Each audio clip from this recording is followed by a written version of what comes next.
welcome back. So in today's video, we're going to be taking a look at sculpture in the round. And the first thing that we're going to do is kind of assemble the foam blocks into the approximate shapes and overall structure of the sculpture that we have in mind. In this case, I'm going to be taking a look at one of Henry Moore's pieces and trying to replicate that. So I'm assembling the pieces in such a way that the overall basic shape is consistent with what the end product is going to end up looking like. Okay, so once I let the glue dry, then I can begin the process of sketching in the various overall structures and kind of reassembling some of the pieces in order to help again reinforce the overall basic shape. All right, so just kind of drawing lightly into the foam, right, and cutting away some of the minor pieces and getting the general shape as I go. Right, I'm just blocking in various elements.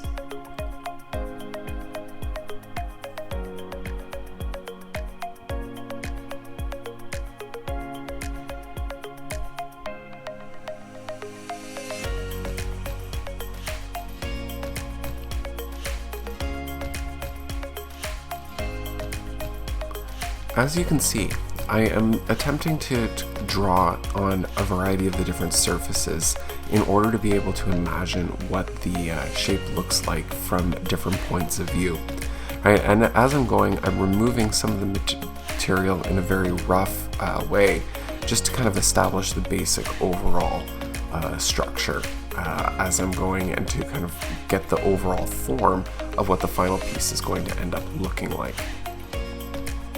It is a very rough cutting of material at this point in order to just be able to visualize what the sculpture is going to look like in the end.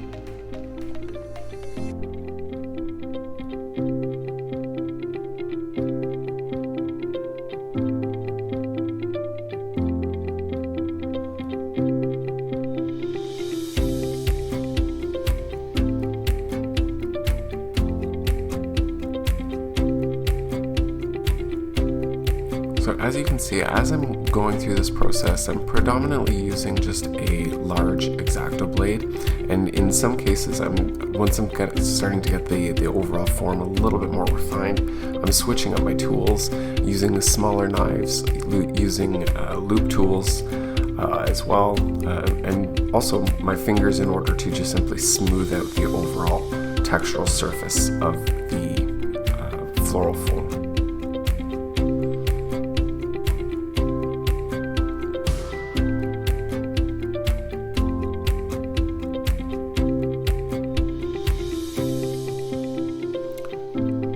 One thing that you have to be careful of when you are working in a subtractive technique is that once you remove the material, it's really hard to replace it, right? It's actually, you kind of end up having to start over.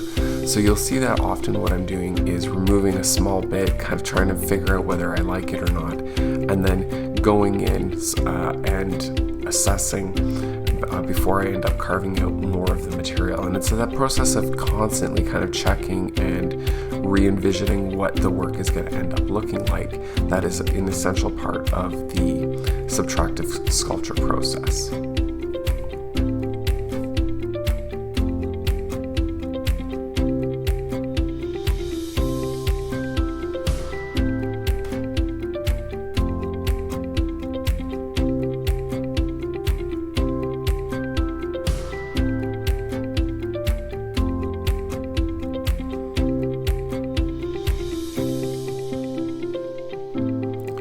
So as I go through and I'm kind of finishing up the final details, I'm thinking of various surface textures and other design elements as well. And as I'm smoothing out the surface texture with my finger, I'm adding in some details such as the eyes, the notch in the head, right? And just kind of trying to get an overall sense of the overall surface textures, right, and adding in some of those smaller details just for visual interest's sake. Right, you'll notice that these are not exactly what is seen in the Henry Moore sculpture, but I'm using this opportunity to explore and experiment with different techniques and approaches and getting an overall sense of how to potentially work with this material.